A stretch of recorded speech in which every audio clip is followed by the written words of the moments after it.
नमस्कार. मी माझ्या चॅनलवर आपल्या सगळ्यांचं मनःपूर्वक स्वागत करत आहे.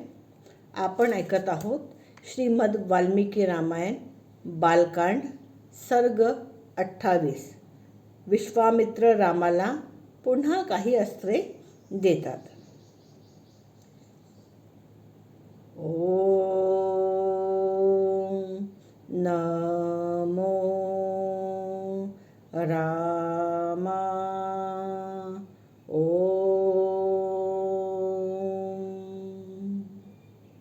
माझ्याबरोबर म्हणा. ओम नमो रामा. ओम.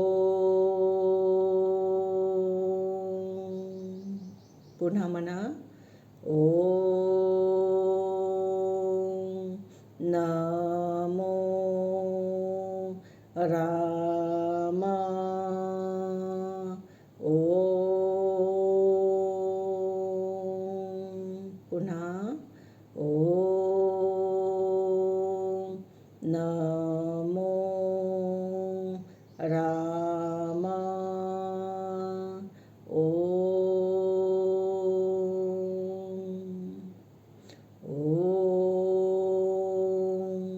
नमो रामा.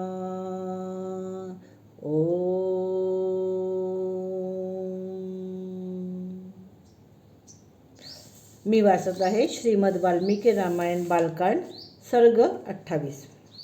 ती अस्त्रे ग्रहण केल्यानंतर शुचिरभूत आणि प्रसन्न वदन राम जाता जाता विश्वामित्रांना म्हणाले, भगवान, ही अस्त्रे प्राप्त झाल्यामुळे मी देवांना सुद्धा दुर्जय झालो आहो.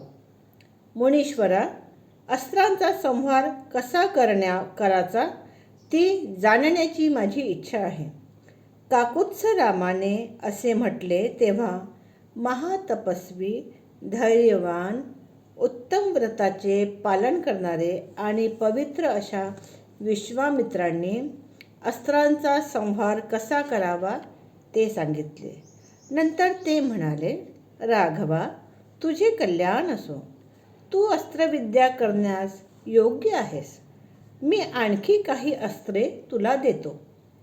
सत्यवंत, सत्यकीर्ती, धृष्ट, रसभ, प्रतिहारतर, परागमुख, अवाघमुख, लक्ष, अलक्ष, दृढनाभ, सुनाम, दशाक्ष, शतवक्र, दशशीर्ष, शतोदर, पद्मनाभ, महानाभ, दुंदुनाभ, स्वनाभ, ज्योतिष्य, शकुन, नैराश्य, विमल, दैत्यनाशक योगंधर आणि विनित्र, शुचिबाहू, महाबाहू, निष्कली, विरुज, सारचीमाली, घृतिमाली, वृत्तिमान, रुचिर, पित्र,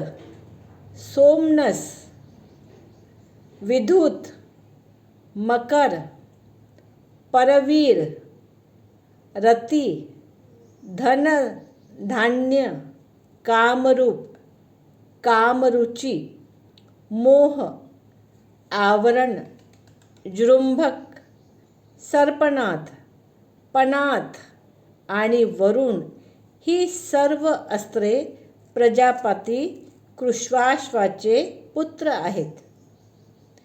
ती इच्छेनुसार रूप धारण करू शकणारी आणि अत्यंत तेजस्वी आहे. तू ती अस्त्रे ग्रहण कर.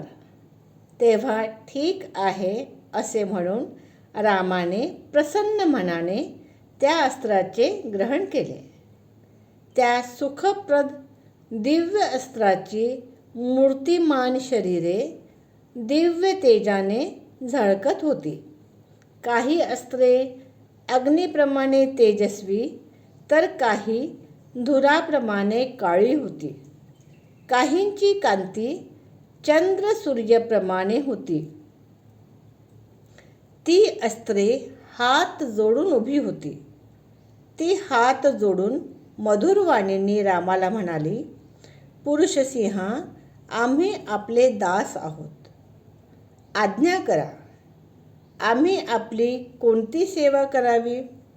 रघुनंदन राम त्यांना म्हणाला, तुम्ही आपल्या इष्टस्थानी जा, परंतु जेव्हा मला काम पडेल तेव्हा माझ्या मनात उपस्थित होऊन तुम्ही मला सहाय्य करा.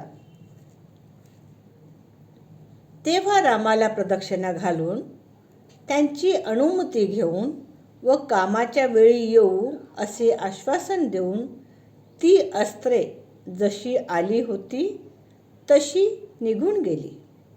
अस्त्राचे ज्ञान प्राप्त झाल्यानंतर जाता जाता रामाने मधुर वाणीने महामुनी विश्वामित्रांना विचारले, भगवन, ह्या पर्वताजवळच झाडांनी भरलेले आणि मेघाप्रमाणे दिसणारे हे काय आहे ते जाणण्याची माझी उत्कंठा आहे. हे दर्शनीय स्थान मृगांनी भरलेले आहे आणि फारच सुंदर आहे. नाना प्रकारचे पक्षी आपल्या किलबिलाटाने ह्या स्थानाची शोभा वाढवित आहेत. महामुने, ह्या प्रदेशाच्या सुखमय स्थितीवरून असे वाटते की अंगावर शहारे आणणाऱ्या ताटक वनातून आपण बाहेर पडलो आहोत.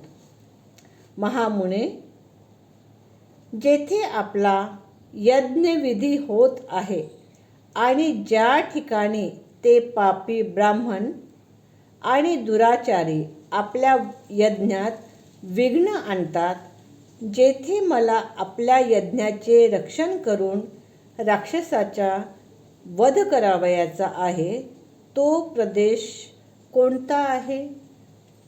ब्रह्मन, मुनिश्रेष्ठ प्रभो, हे सर्व ऐकण्याची माझी इच्छा आहे.